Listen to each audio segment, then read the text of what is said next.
Brethren and friends, it's great to see you again. Thank you for being with us for another Virtual Masonic Education series presented by the Rubicon Masonic Society. Very happy to have you. Apologies for any inconveniences or confusions from the email sent out last week. We had our dates mixed up, but everyone seemed to figure it out, so we're happy to have you. On behalf of the Rubicon Masonic Society, again, a pleasure to be with you. This is our 80th episode since we began this series in early 2020, entitled 21st Century Conversations on Freemasonry. So hopefully our presenter tonight can live up to the clout that the 80th episode brings with us. I have no doubts that he will. For those of you who are returning visitors to our education, we thank you as always and appreciate your continued support and participation. Anyone that may be joining us for the first time, we of course welcome you. Hope you enjoy the education tonight and discussion, and you're welcome to come back anytime in the future.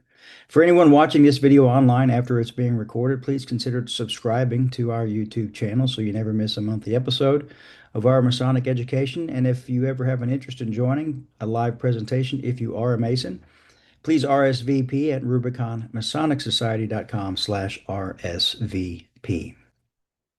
As you all know, there are some special men behind the scenes that help push this thing forward and make it happen. Always want to thank the brothers of the Ware Lodge of Research, Lexington Lodge No. 1, and of course, the Rubicon Masonic Society, and all of our honorary members as well. Special shout out, thank you to Worship Brother Bizak, Worship Brother Dan Kemble, Worship Brother Alan Martin. My name is Brian Evans, and we will now proceed with the business of the evening. Worship Brother Alan Martin, chaplain of the Rubicon Masonic Society, will you please deliver the opening devotion, sir? Brothers, let's pray.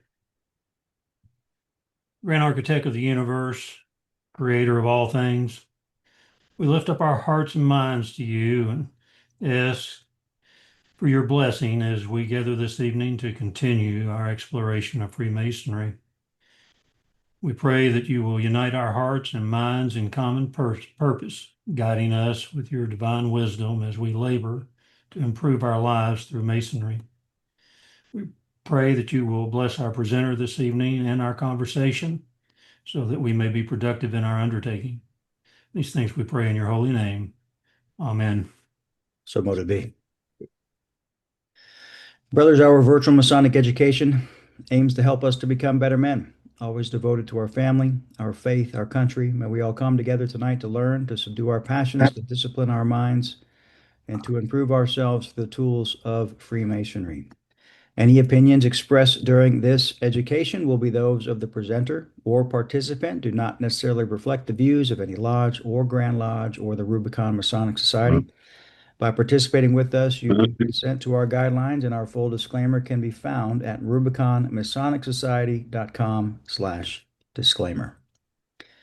As you all know, brothers and friends, these are not tiled meetings. Masons and non-Masons are, of course, welcome to attend and participate, so please always be mindful that anything discussed should always be suitable for Masons of all degrees as well as non-Masons. Gentlemanly manners at all times. Please, no alcohol, no smoking, no eating during our education series. If you need to do so, please turn off your video camera. No discussion of politics or religion or anything else that might divide us. Attendees may be removed if not following protocol. Recommended attire for each meeting is coat and tie. Please type your name and any appropriate Masonic title or location onto your video to identify yourself to others. If you are not a Mason, please simply type guest after your name.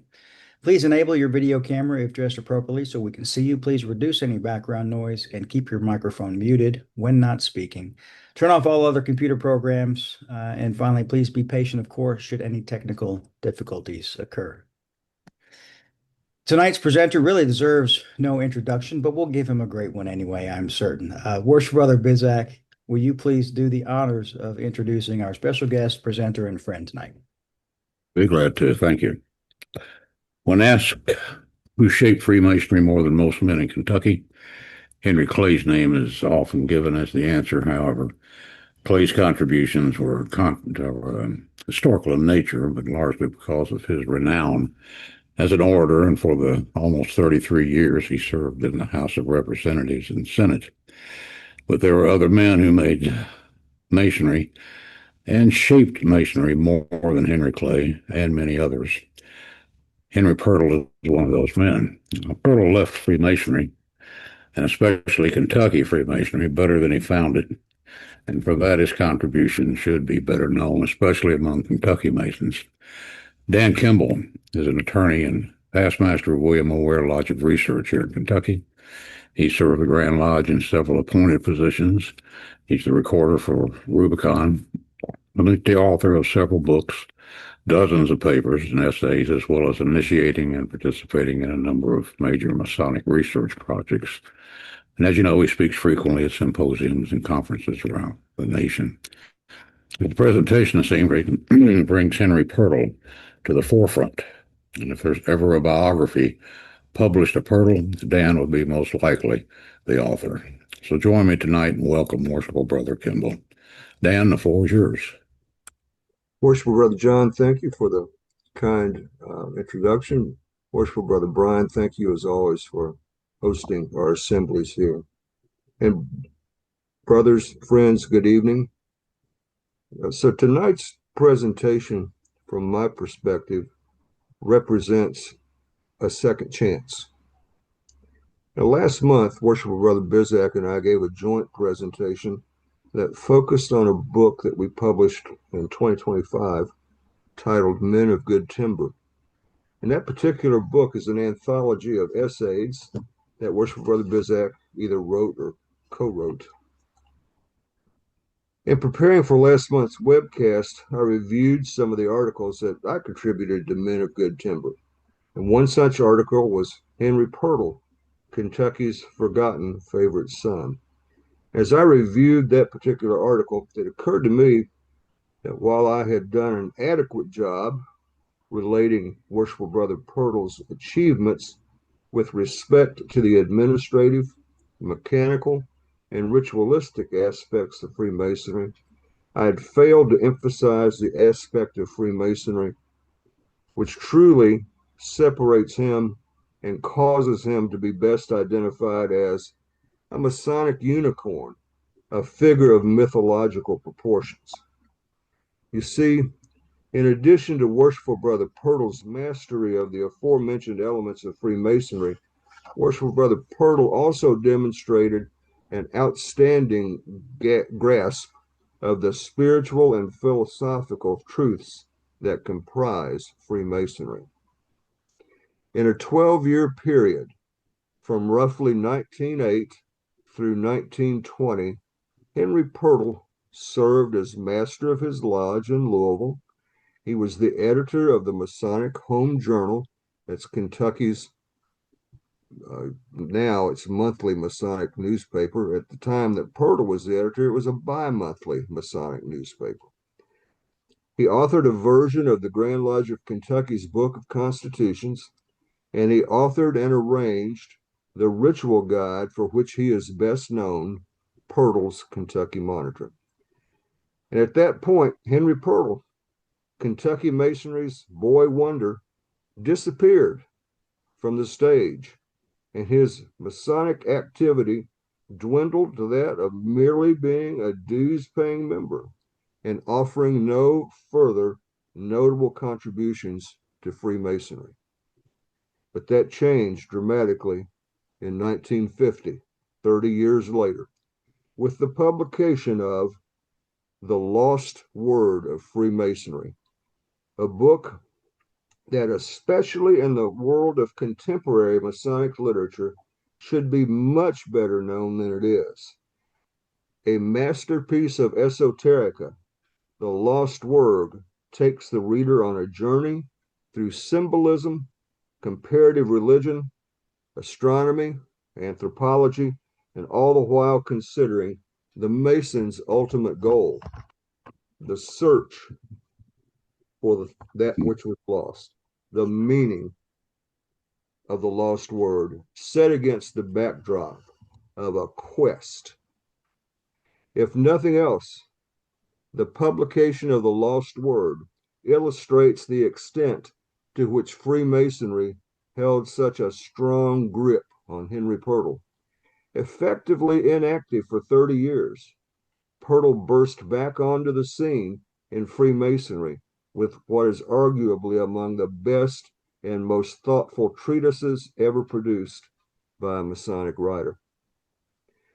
Pirtle immediately frames the search for the lost word as a quest. He relies on the scholarship of others in defining the parameters of his work.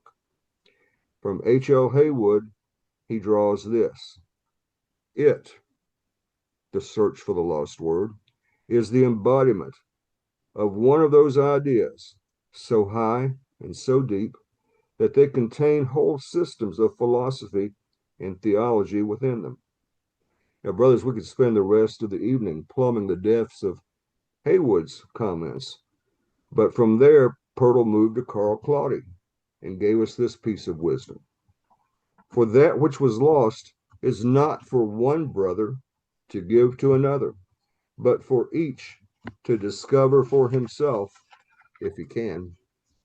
And Pirtle then pivots to A.M. Waite, whose influence is felt heavily throughout this entire work. Waite cites the Greeks and their logos philosophy, as well as the secret traditions of Israel, and being influencers of our interpretations of the quest for the lost word. Pirtle adopts the idea that the quest is for the name of God, and he closes his first chapter by stating that the quest is for the light and the word of life. In his second chapter, titled The Men's House, Pirtle relates the practices of certain ancient societies in which an individual's name was a highly guarded secret, known only to the individual, his parents, and perhaps a spouse. The secret was guarded in the belief that to know the true name of a person or of an object gave one a special power over that person or object. Now contemplate that in relationship to the name of God. Could knowing the name of God give one power over the deity? In such a case, does that give a heightened meaning to the psalmist's words when he wrote that you, God, made him, man, only a little lower than the gods? The ancient peoples of the Middle East generally gave their gods names by which they were commonly known. The Philistines called their god Dagon. Canaanites named their god Baal. The Israelites, however, had no specific name for God, referring to him as the Lord. His chapter on the Jewish Kabbalah contains many interesting allusions, especially his commentary on that most familiar Masonic symbol, the point within the circle. Pirtle's interpretation of what or who the point represents is something of a departure from the usual teachings of Freemasonry and even from the lectures that appear in his own Kentucky Monitor. And it is, however, an absolutely plausible interpretation and should be given serious consideration. Perhaps the most intriguing chapter in the Lost Word of Freemasonry is whom the candidate represents. Continuing with the symbol of the point within the circle, Worshipful Brother Pirtle takes the readers on a journey through astronomy, the signs of the zodiac, the science of geometry as an ancient mystery school, and comparative religion. Now, it should be noted that nowhere in this work does Pirtle suggest or otherwise assert that Freemasonry is a religion. He does, however, effectively demonstrate the extent to which the religions of the world, to some extent, emulate each other, and how these similar traditions have been woven into the fabric of Freemasonry. In the final chapter, Hiram rises as Christ. Pirtle examines the death and resurrection myths of each of the great world religions and compares them to the Masonic legend of Hiram. And again, to be perfectly clear, Pirtle is not suggesting that that Hiram was somehow killed and later resurrected in the same way that Christ was, but it is a comparison of the resurrection story and a comparison of not just Christianity and Masonry, but the other great world religions as well. It's in this chapter that Pirtle delivers his conclusions as to the essence of the lost word of Freemasonry. The lost word is a well-crafted, well-organized, and logical effort to address the ultimate Masonic quest and understanding of the nature of deity. Throughout the book, Pirtle demonstrates his mastery of Masonic texts and work of Masonic scholars of previous centuries. Based on this volume, Henry Pirtle is entitled to take his place along with such scholars. To say that Pirtle's work should be better known is an understatement. And in this particular Masonic environment, we hear many men express an interest in the esoteric aspects of Freemasonry. Now, I will confess that esoterica is not necessarily the area of Freemasonry in which I am most interested. But for those who are interested in esoterica, I have to also confess that I don't understand why Pirtle's book is not better known among such men, because it appears to me to be the ultimate work of esoteric writing. Pirtle wrote that man's ability to understand deity is limited in this respect. Man's a creature of infinite capacity, and deity is infinite in all respects. And yet man engages in the quest to understand deity, and Freemasonry is one avenue in which to do so. The lost word of Freemasonry does much to provide necessary historical and spiritual context for the Mason's quest. A significant accomplishment of the lost word is the manner in which it synthesizes the myths of world religion and illustrates how those myths were incorporated into Masonic tradition.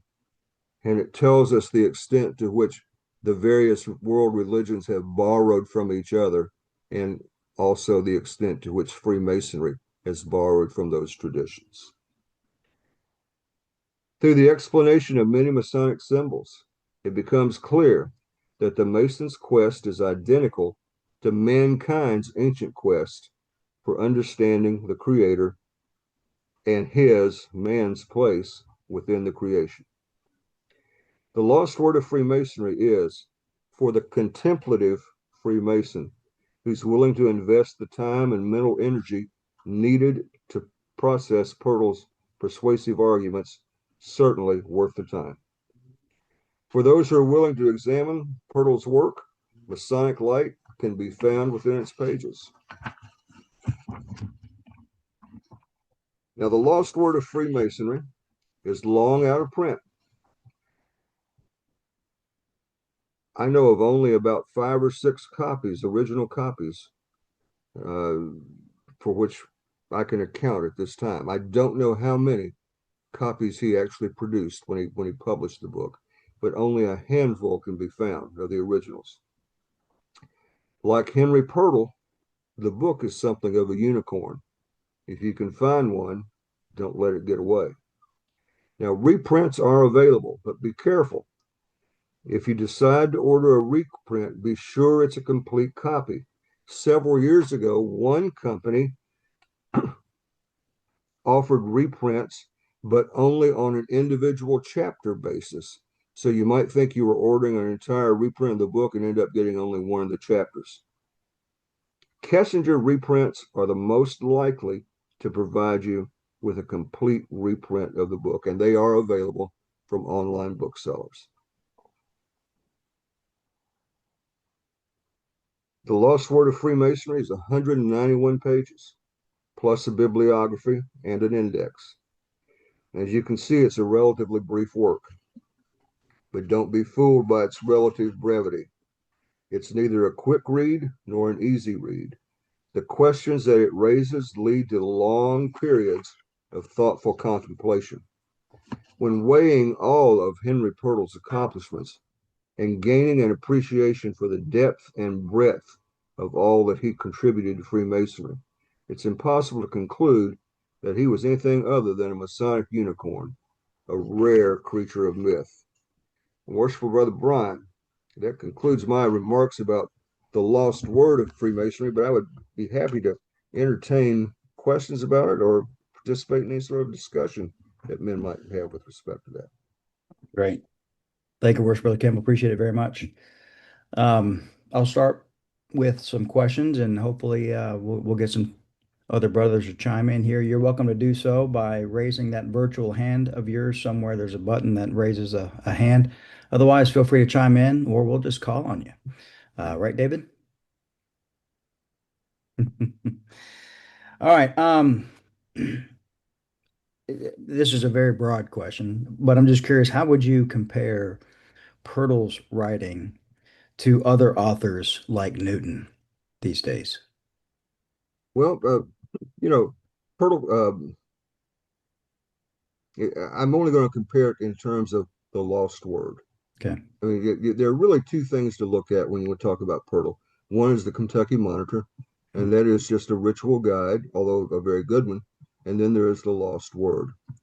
I have said somewhat tongue in cheek, but more seriously than not, that Pirtle did in his 200 pages what Pike was trying to do in 1,000 pages. Yeah. I think Pirtle makes his case for the way that Freemasonry mirrors the religions of the world in much the same way that Pike tried to do as well. Pirtle takes a very, very spiritual tone in Lost Word, and you can see that he is heavily influenced by A.M. Waite, who wrote about an English Freemason who wrote about Freemasonry from a spiritualist point of view. And if you read Newton very much, you'll see that Newton was also influenced by Waite as well. So there is that thread that runs through those works. Do you think that, and how do you think his writing might be different today? Obviously, it's a completely different time, but do you think the core message would change at all in either the Monitor or the Lost Word if he was writing it today? I'd be very surprised if it changed. And I think especially the Lost Word would not change because he's writing it to a different audience. Yeah. When he's writing his Monitor, when he's arranging his Monitor, he's trying to bring some sense of order from all of the different versions of competing versions of ritual that are out there. So the Pirtle Monitor is essentially a restatement of the Thomas Smith Webb work. Okay. So it's organized for use in Kentucky. And this is the part where non-Kentucky Masons always kind of shiver, but Kentucky has no standard ritual, never have had one. Okay. So we have 4 approved ritual guides. The Pirtle Monitor is one of those. So what Pirtle was trying to do when he put his Monitor together in 1920 is have some standard of uniformity. So I don't think that there's much that he would do differently in his ritual. I think if anything, there might be a parallel between William Preston and Henry Pirtle, and that both would be horrified to know how much their rituals have been shortened and condensed into briefer versions. But with respect to the Lost Word, I think in that particular work, his work is so succinct. Now, it's jam-packed with ideas. You literally read a paragraph and have to stop and think about it. But he's writing to a completely different audience. And he's writing to a group of men who are master masons. And he's basically saying to them, okay, you went through this process. You have become a master mason. Do you understand what you're doing here? Mhm. And do you understand that if you're involved in a quest, here are some things that might help you along the way in understanding exactly what that quest is. Mhm. I think Pirtle might be shocked again in the first quarter of the 20th century at the extent to which contemporary Masons don't view Freemasonry as a quest. Yeah, interesting. So his writing of the Monitor that was inspired by Webb, you feel? I think certainly the work that he drew on was that was his basis for it. But he incorporated some other things as well. And to his credit, Pirtle wasn't the author of a ritual, and he incorporated a lot of things into his monitor, and he was good about giving credit as to where those lectures came from. Mhm. So you get a lot of different again different sources in the Kentucky Monitor. So the Grand Lodge of Kentucky contracted him to write that work? As a matter of fact, no, What he was that did that on relation? his own. Did he? Okay. And the Grand Lodge of Kentucky was not at all happy to receive it. Really? It languished for, oh gosh, he gave it to them in 1920. Um, uh, it went to a committee to study it, and the committee kind of grudgingly said, "We guess it's okay," but it wasn't adopted as a as a for use in Kentucky until about golly 19 shortly before Pirtle's death. I think it was in the early 1950s. Wow. The Grand Lodge finally said, "Okay, we'll add the the Kentucky Monitor to the list of approved ritual guides." So we had a ritual guide that was in effect. It's called the Vest Pocket Trestle Board. One of our uh, uh, historic Kentucky Masons, a fellow by the name of H.B. Grant, a man who was Grand Secretary from about 1880 to 1912 or so, had authored the Trestle Board, and that had kind of been adopted, not formally, but had been adopted for use among Kentucky Masons, and it was the primary ritual guide at that particular point. So Grant died in 1912. Pirtle went to work on his Kentucky Monitor, but I don't think he anticipated the level of resistance that it would receive. But if you go back to the proceedings of the Grand Lodge of Kentucky, starting in about 1920, you'll hear, you can read the acts of the Grand Lodge with respect to the receipt and the study of the monitor. Somewhere in the early 20s, there was an ongoing committee that was studying this, and they would report back to the Grand Lodge, and there are instances in the Grand Lodge proceedings when the Grand Master would say, "Now we're going to turn to the study of that so-called Kentucky Monitor." Yeah. I mean, there was a heavy degree of resistance to it, but among the craft, it became very popular because it was much more complete than anything else that was available at the time, Mm-hmm. and therefore much more util to the craft. Interesting. So Brian Carroll put a message in the chat. He says, "Good, wonderful topic, Dan. My question is, do you think Pirtle faced the same challenges in his time as those before him faced, and what we face today?" It's a great question. I don't know how to answer that. I think the challenge that Pirtle had was he was such a dynamic guy, and he's born in 1887. By 1905, he's graduated. He is, let's see, by 1905, that would make him 18 years old, I think. Yeah, he's graduated from the University of Louisville Law School, and he's practicing law in Louisville. He's not old enough to vote, but he's practicing law. He becomes a Mason just as soon as he can. I think in 1908. You know, the issue with Pirtle is that you've got this guy who is so dynamic and is just absolutely on fire. I think that Pirtle, if he had any type of flaw, is that he expected other men to be as enthusiastic and as inspired by Freemasonry as he was. And when he encountered that lack of enthusiasm, I think it was really cold water on him. Interesting. Lee, go ahead. No, I lost you. Bruce, go ahead. Good topic, Brother Kemble. And my question, since I know that you are part of a lodge over here in Ohio, is how would you compare the length of what Kentucky does compared to our ritual here in Ohio? Well, saying this with all due love and respect, Ohio Ritual is the Reader's Digest condensed version of. Ooh. Okay.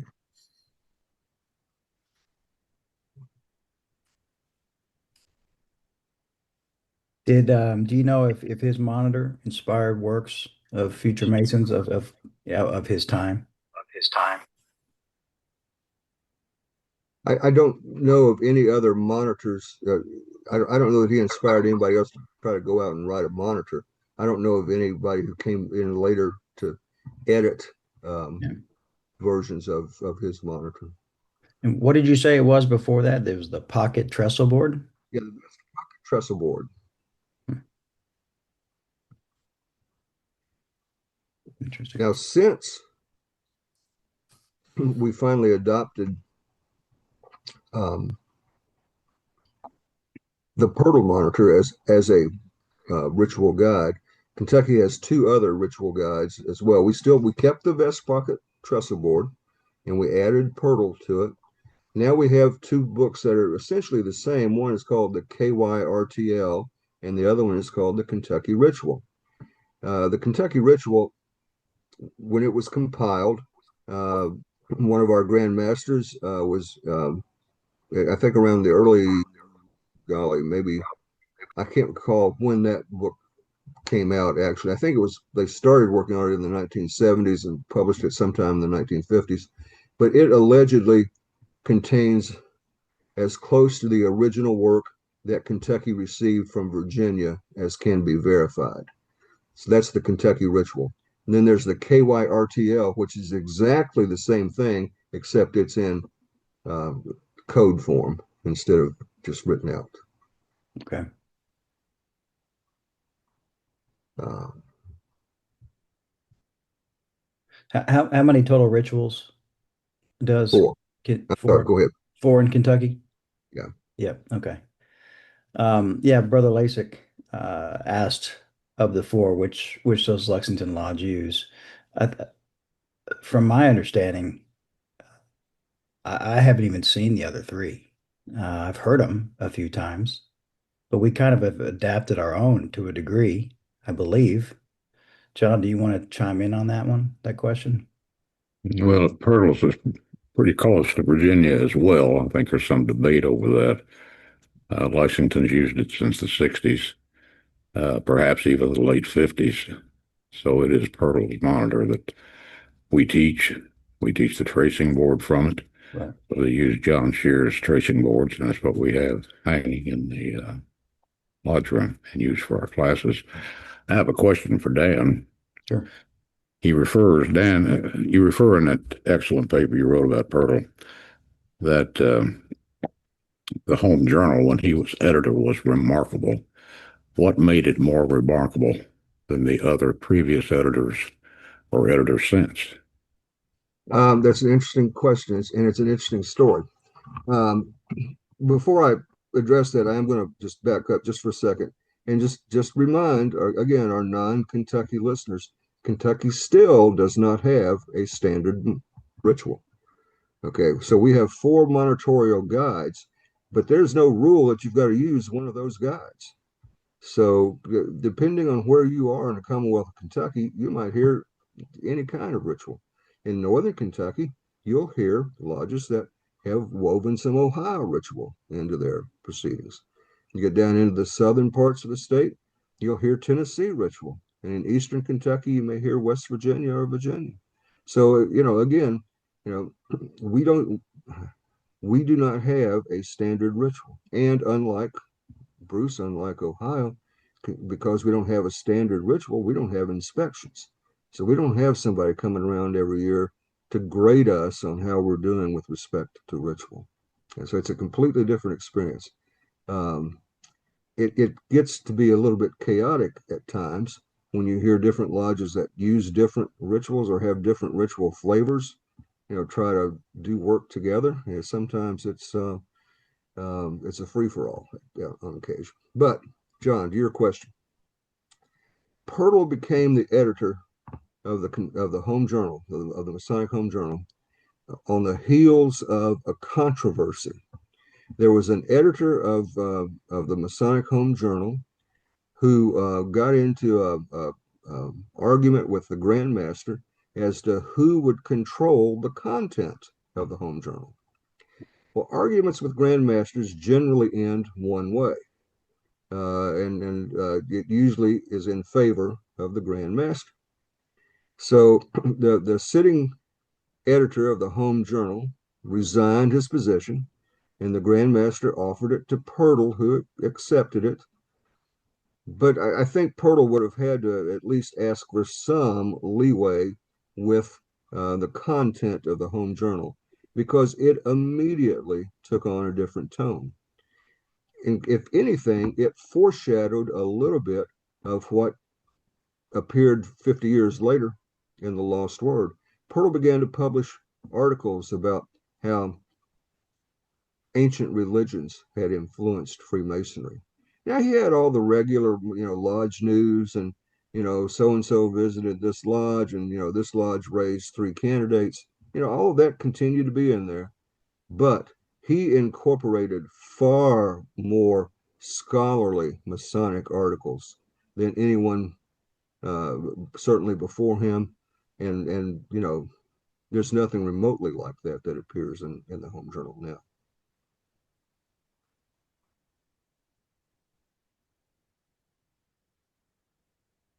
Can you talk a little bit more about his term quest and kind of just a summation of what you think that he's alluding to with that, the quest of the soul after God?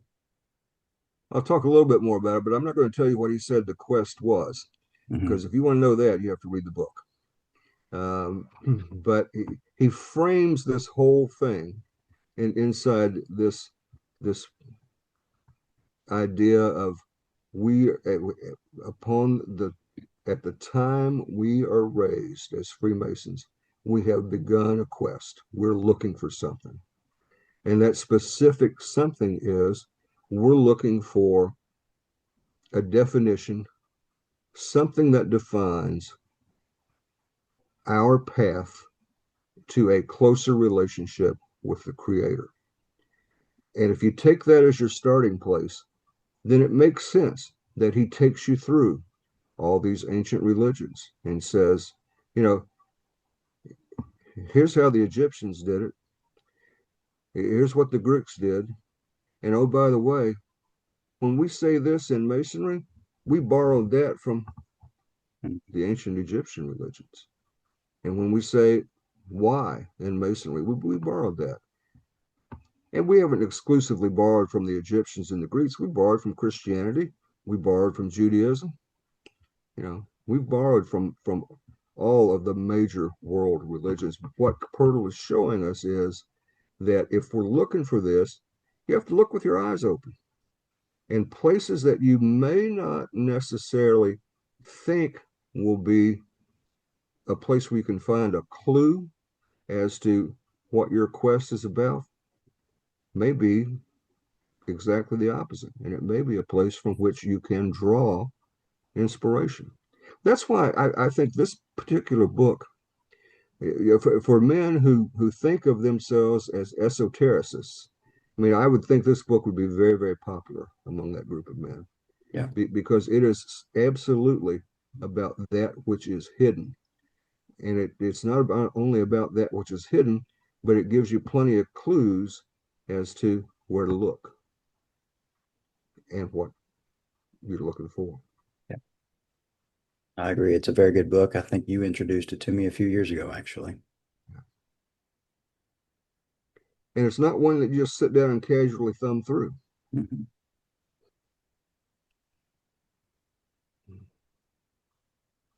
Brothers, I know you're all very talkative tonight, but I think a few more questions Dan can handle. Let's put some pressure on him. Help me out here a little bit.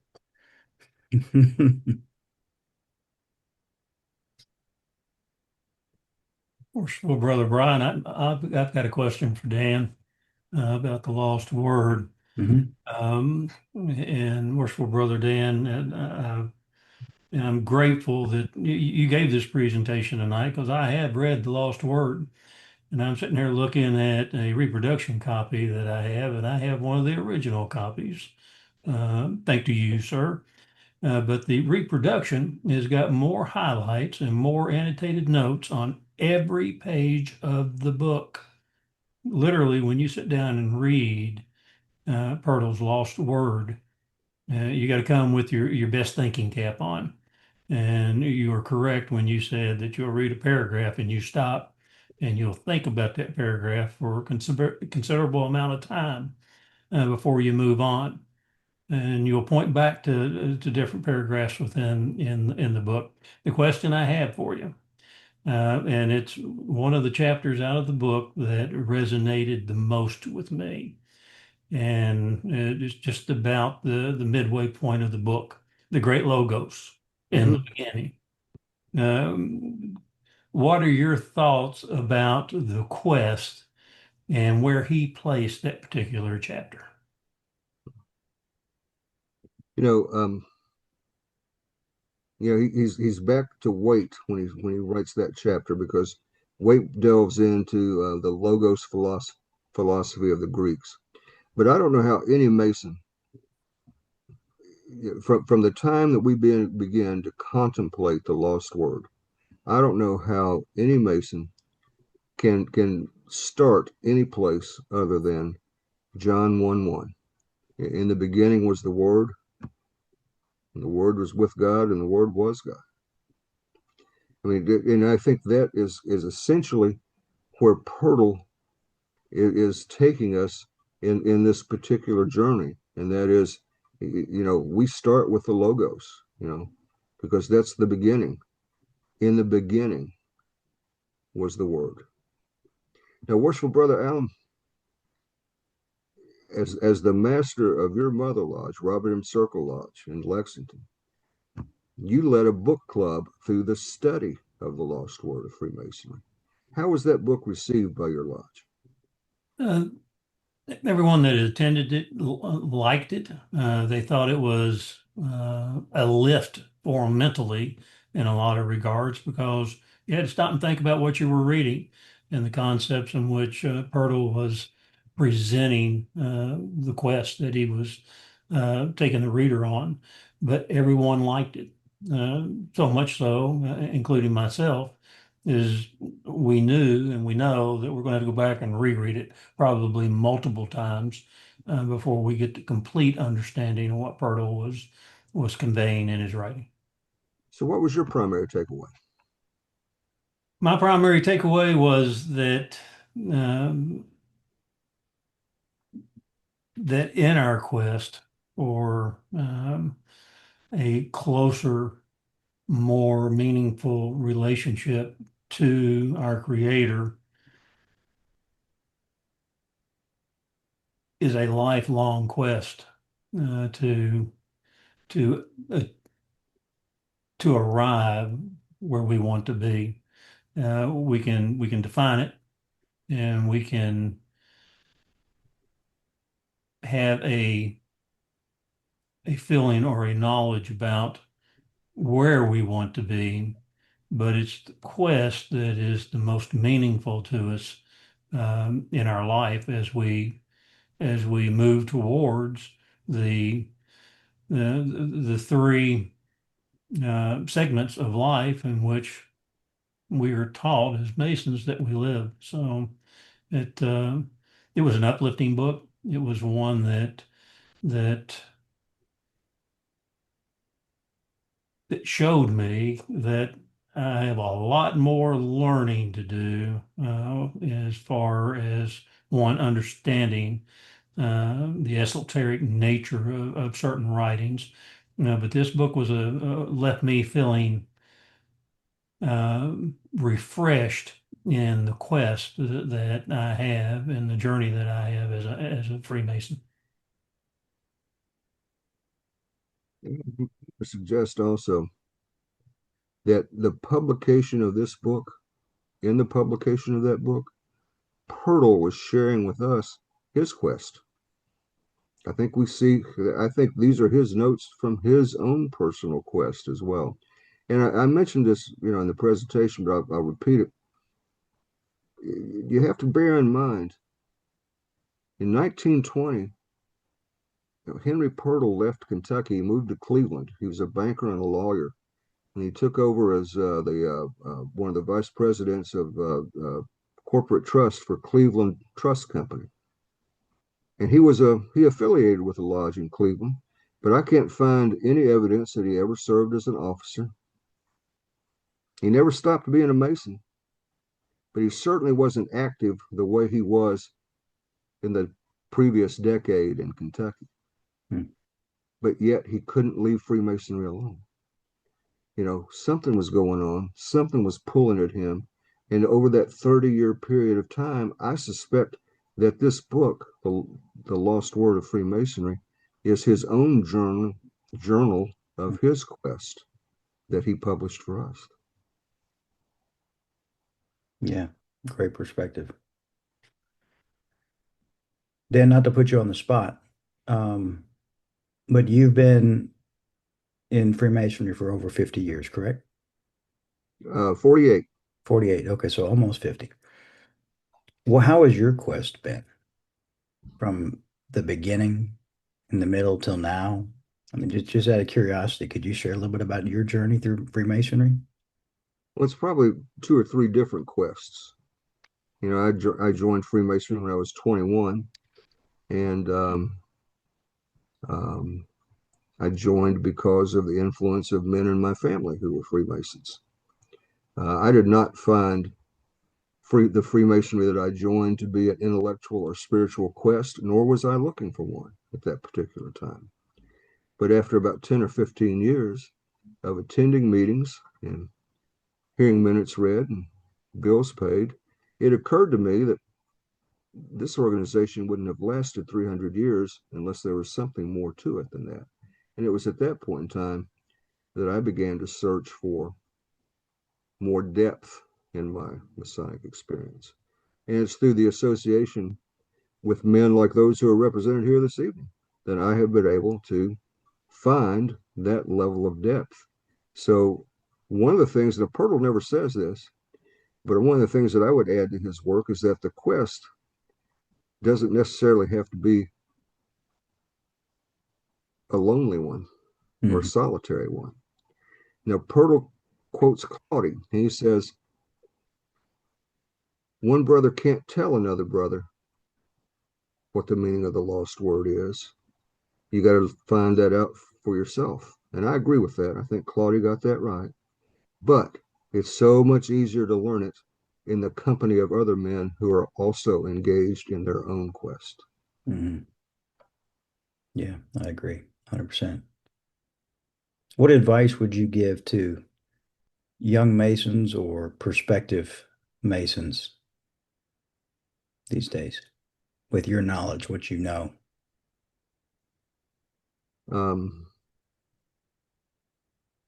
To get the most out of Freemasonry. Be open, open yourself to it. We all have our preconceived ideas of what Masonry should be, what it ought to be, what we'd like to get out of it. Be open. Things will surprise you in Masonry, and your attitudes will change. And my other piece of advice would be, don't be afraid to read.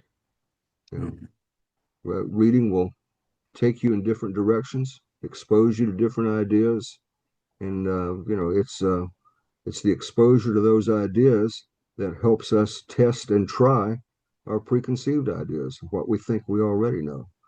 So openness and a commitment to learning.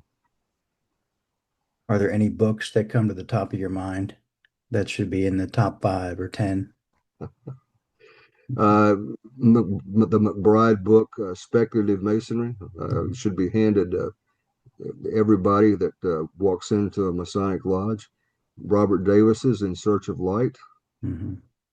Joseph Fort Newton's The Builder. If you read those three, I don't know how you can read those and not come away with a better than average understanding of what Freemasonry is. Perfect.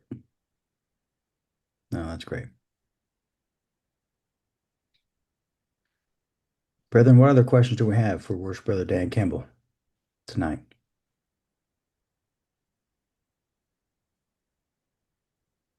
David, go ahead. No, not David. Go ahead, David. My questions are easy, so thank you, Dan, and hello to everybody tonight. Hello, brothers and friends. I guess my question, and you might have said this, and I may have missed it, but why did Brother Pirtle feel necessary to write a monitor? Did he why did he do it? Just he was bored, or did he see a need, or has it ever been explained why he did it? Well, as you know, there are certain people will tell you that there's no politics in Kentucky Masonry, but it was entirely a political act. So I mentioned H.B. Grant. He's our Grand Secretary from about 1885 to 1912 when he dies. Okay. So Grant has published this little ritual guide called the Vest Pocket Trestle Board. Okay. So somewhere along the way, when he was Grand Secretary, Grant decided that Kentucky, that we didn't have landmarks. We'd never adopted any landmarks. So Grant decided that we needed landmarks. So he came up with a list of landmarks. Now, you know, most of you, I'm sure, probably are familiar with Mackey's 25 landmarks. Well, Grant thought that was a good start, but nowhere near enough. So Grant comes up with a list of 54 landmarks. Now, remember, Moses only gave us 10 commandments, but Grant's given us 54 landmarks. Now, the Grand Lodge of Kentucky never adopted those landmarks. But because Grant was Grand Secretary and he was controlling all the publications, every year when the proceedings would come out, he would stick his landmarks at the end of the proceedings. So it gave the appearance that they were, in fact, Masonic law in Kentucky. So Grant dies in 1912. And by the way, if you get a copy of his trestle board, he also put his 54 landmarks at the end of his trestle board, too. So you can see them either through the proceedings or in his trestle board.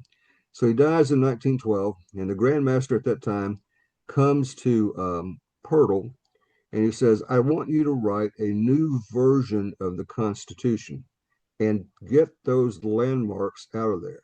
You know? So there was a backlash at that point. And that Grand Master, to his credit, said, look, they were never adopted by the Grand Lodge, and all they do is create confusion. So whatever you do, come back with a clean document that doesn't have these landmarks. I think Pirtle said, okay, if I'm going to do that, then I'm also going to do this ritual and leave the landmarks out of the ritual too.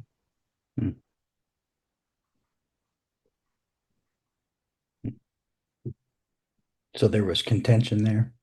Yeah. Yeah. Yeah. So are you saying he also wrote our Constitution as it, or at least the base of it that we have today in Kentucky? Well, we've had several more versions that have been revised since then, but I think his was like maybe the fifth or the sixth version of it. But our current Constitution really, the Pirtle one probably lasted for maybe about 60 years. But what we have today is a document that was given to us in 1975. There was a huge revision to the Constitution. So we're working on a 1975 Constitution as it gets amended from year to year.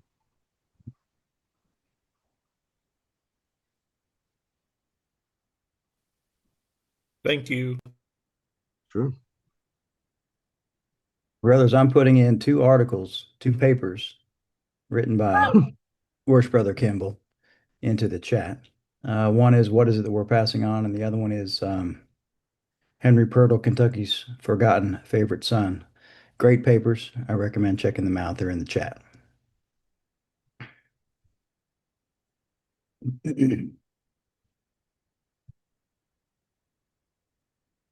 Well, Dan, appreciate your time tonight. This is a really good topic, one that I can shouldn't be overlooked, but unfortunately, I guess it has been with Pirtle. But thank you for bringing it to our attention tonight. I appreciate it. It's my pleasure. And I'm always a little reluctant to hold our non-Kentucky brethren hostage while we talk about a Kentucky Mason. But I think the real story here with Pirtle is that he not only did he master the mechanical side and the administrative side of Freemasonry, but he was open to the spiritual side. Mm-hmm. And he didn't neglect that. And I think that's where his greatest contribution lies. Yeah, good point. Well, thank you, Worshipful. Appreciate it. Well, brothers, we will move on if there are no other questions. Okay, hearing none. Our next presentation, education, will be Monday, April 27th. Worship Brother John, do we have our presenter locked in yet? Or do we want to keep him in suspense? You're muted. We don't have anybody locked in, but we have the next 3 months in the works. So we'll announce those as soon as we get the dates for them permanent. Great. Good deal. All right. Dan, while you're still here, tell us about this book challenge that we're doing. Well, we're in the home stretch. This was a 13 book challenge, one book per month, beginning in June of 2025 and ending on June 30 of 2026. So we've only got about 3 months left. And if you're looking for a book, you might think about Henry Pirtle's The Lost Word. But otherwise, I hope that you've been reading all along. And if you have been, drop us a note and let us know what you've read. We'd like to hear from you. Thank you, Dan. Just quick answer to Gary in the chat asked the three books. They are Speculative Masonry, Robert Davis, In Search of Light, and Joseph Fort Newton, The Builders. Correct. Yep. All right. The Craftsman is website by Worst Brother Bizak. Has a lot of great papers. Some new papers were uploaded recently, so please be sure to go and check that out if you're looking for papers or book reviews, etc. I find a lot of really good information on that site, along with the Ware Lodge of Research is continually being updated as well with Masonic education, papers, books, recommendations, etc. So two really, really great resources there at your fingertips for more Masonic information and education, along with the Philalethes Society. And John, would you please say a few words about Philalethes? Sure. Brothers, the Philalethes is an international Masonic research society, and it's the oldest independent Masonic research society in North America. It's established in 1928 and was designed to promote the highest quality in Masonic education and research that might serve the needs of those seeking deeper insight into the history and rituals and symbols of our craft, as well as spreading Masonic light to others. Today, it publishes a quarterly edition of the Journal of Masonic Research and Letters, which you see the covers of on that slide. To learn more about it, subscribe to the journal, following the link that I'll paste in the chat box when I finish. I'm a member of the board of the society, and I'll be glad to answer any questions you may have. Thank you, Brian. Thank you, John. Appreciate it. Let's see. Brothers, we are pushing this year along very well. And believe it or not, in a few months, we're going to have another festive board. So I'll tell you, it will be in August this year. There has been no official announcement or invitations sent out yet, but go ahead and mark your calendar for August 14th and 15th, which is Friday and Saturday. will be at Spindletop Hall in Lexington, Kentucky. Formal information will be sent out, but I strongly recommend to block your calendar if you have any interest in joining us. And if you're not sure what that's all about, we do have a documentary on Amazon Prime called The Masonic Table, which goes in great detail and depth about festive boards that we have done and what our festive boards look like in Lexington, along with some good commentary. So, brethren and friends, are there any other final comments tonight? It's a great discussion. Very good. Hearing none. Worship Brother Allen, will you please close us out? Brothers, let's pray. Grand Architect of the universe, creator and provider of all things, we thank you for this occasion and time we have spent here together this evening. As we prepare to close our meeting, we ask that you bless us with perpetual awareness of the principles instilled by our craft as we work to fortify our abilities to be just and upright in all of our undertakings. Let us always be aware of our many blessings we have received and from where those blessings emanate. These things we pray in your holy name. Amen. So mote it be. Thank you, Alan. Brother and friends, our next meeting will be April 27th, as previously mentioned. If you have received and are on our list receiving emails, you do not need to RSVP. However, if you know of someone that might have an interest in joining us, please ask them to RSVP at rubiconmasonicsociety.com/RSVP. Thank you again. It's always great to see you. Until next time, may we always be happy to meet, sorry to part, and happy to meet again. We will close today with a beautiful guitar rendition of Simon and Garfunkel's Sound of Silence. Have a great evening, brothers.